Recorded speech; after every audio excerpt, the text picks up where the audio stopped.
Chapter 1. The sun barely grazed the horizon, casting an eerie glow over the fields of Augusta.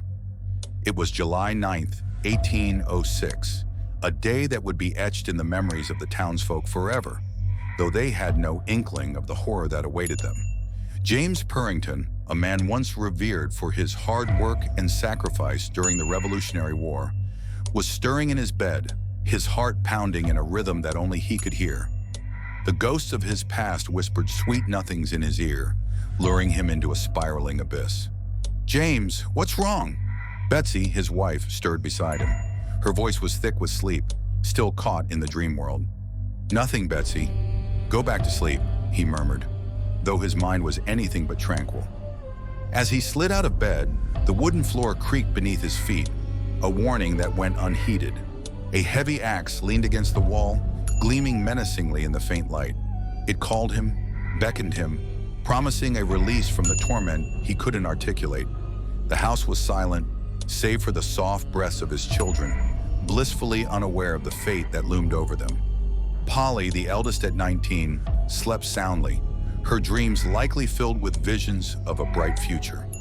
Benjamin, Anna, Nathaniel, Nathan, and little Louisa lay in their beds, innocence draped over them like a fragile veil. Martha, the 15-year-old, had been restless, her brow furrowed in worry, perhaps sensing the storm brewing within her father.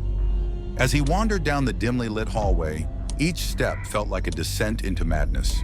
His heart raced as he approached the first door, the soft sound of snoring creeping through the cracks.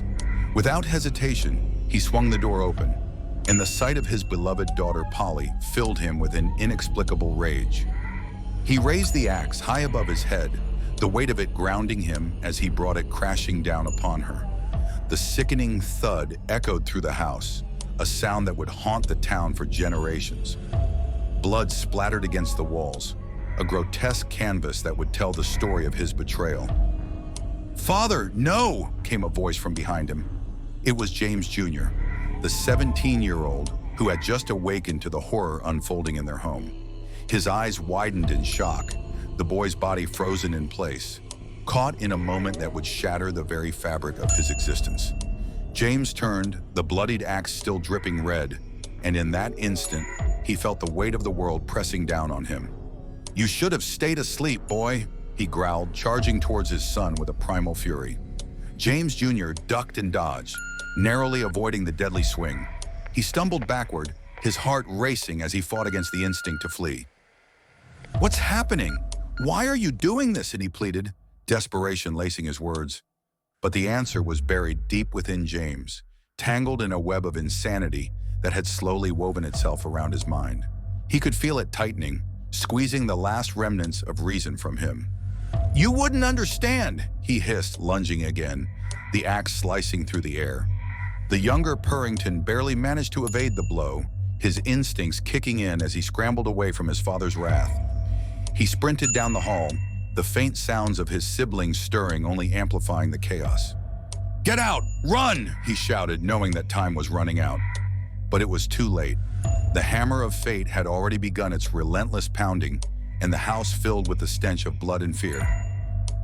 Chapter 2. The walls bore witness to the carnage, the floors stained crimson as if the very essence of life had been sucked from the household. Each swing of the axe was a note in a twisted symphony, a haunting melody that played on repeat in James's mind.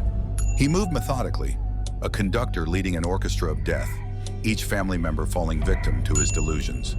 Betsy, roused from her slumber, stumbled into the hallway, her face a mask of confusion. "James, what have you done?" she gasped, her eyes wide with terror as she took in the scene before her. The sight of his wife snapped something inside him, a fleeting moment of clarity that was quickly consumed by the darkness. "You don't understand, Betsy. They're all against us," he screamed, swinging the axe with a wildness that betrayed his once calm demeanor.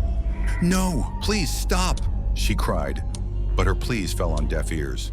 The axe found its mark, nearly severing her head from her body, a brutal reminder that love could turn into hate in the blink of an eye. As the blood pooled around her lifeless body, James felt a surge of power wash over him. The chaos had become his sanctuary, a twisted refuge from the demons that haunted him. He turned his attention back to the remaining children, the glimmer of madness shining bright in his eyes. Martha, who had been hiding in the corner, watched in horror as her siblings fell one by one. "Father, please," she begged, tears streaming down her cheeks. "We can help you. We can get through this together." James's laughter echoed through the house, a chilling sound that seemed to awaken the shadows. "Help! There's no help for me," he roared, his voice a mixture of anguish and fury. The axe swung again, and Martha's pleas turned into a horrified scream as she felt the cold steel bite into her flesh. James Jr. stumbled into the room, his heart racing as he witnessed the aftermath. "Why, Father? Why are you doing this?" he shouted, desperation clawing at his throat. But James was beyond reason. "You are all a part of the sickness. I must cleanse this family," he bellowed, the madness consuming him whole. With a final, furious swing, he sent the axe crashing down upon his last surviving child's head, the sound reverberating through the air like a death knell. James Jr. barely managed to escape the brunt of the blow, but the axe caught him just beneath the shoulder, sending him sprawling to the floor. The darkness was closing in, and James could feel the weight of his actions bearing down on him. The room spun as he stumbled back, blood covering his hands, his clothes, his soul. Each breath was a battle, each heartbeat a reminder of the horror he had unleashed. Chapter 3. The town of Augusta awoke to the cacophony of screams and the metallic scent of blood, the sun rising on a scene that would haunt them forever. Neighbors rushed to the Purrington home, drawn by the commotion, only to be met with a nightmare that would sear into their memories. "What devilry is this?" one man muttered, his voice trembling as he stepped over the threshold, the sight before him sending his stomach churning. Bodies lay strewn about the house, a grotesque tableau of grief and madness. A woman screamed, clutching her child to her chest as she turned away from the horror. "Someone call for the sheriff. We need to contain this." But there was no containing the darkness that had descended upon the Purrington family. As the townsfolk gathered, they found James sitting amidst the carnage, his own throat slashed open, blood pooling around him as he leaned against the wall, a macabre artist surveying his work. "Why?" one woman whispered, her voice trembling as she took in the scene. What drove him to this? The town inquest would struggle to answer that question, attempting to peel back the layers of madness that had consumed James Purrington. Theories swirled like the blood that dripped from the walls: hereditary insanity, financial stress, religious fanaticism. But in the end, it was a tale as old as time, a man broken by the weight of his own demons. As the sun set on that fateful day, the people of Augusta buried their dead amidst whispers of horror and disbelief. And as the last shovelful of dirt fell upon the graves, a chilling realization settled over the town. Sometimes the monsters we fear are not hidden in the shadows, but dwell within the very fabric of our lives, waiting for the right moment to strike. In the end, the massacre left a stain on the town, a reminder that within the walls of a home, darkness can thrive, and love can turn to bloodshed in the blink of an eye.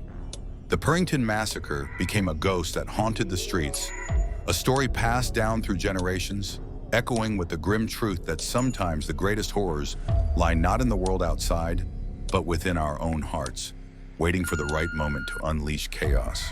And in the silence that followed, only the sound of blood dripping echoed through the night, a reminder of the lives lost, the innocence shattered, and the darkness that would forever linger in the corners of their minds.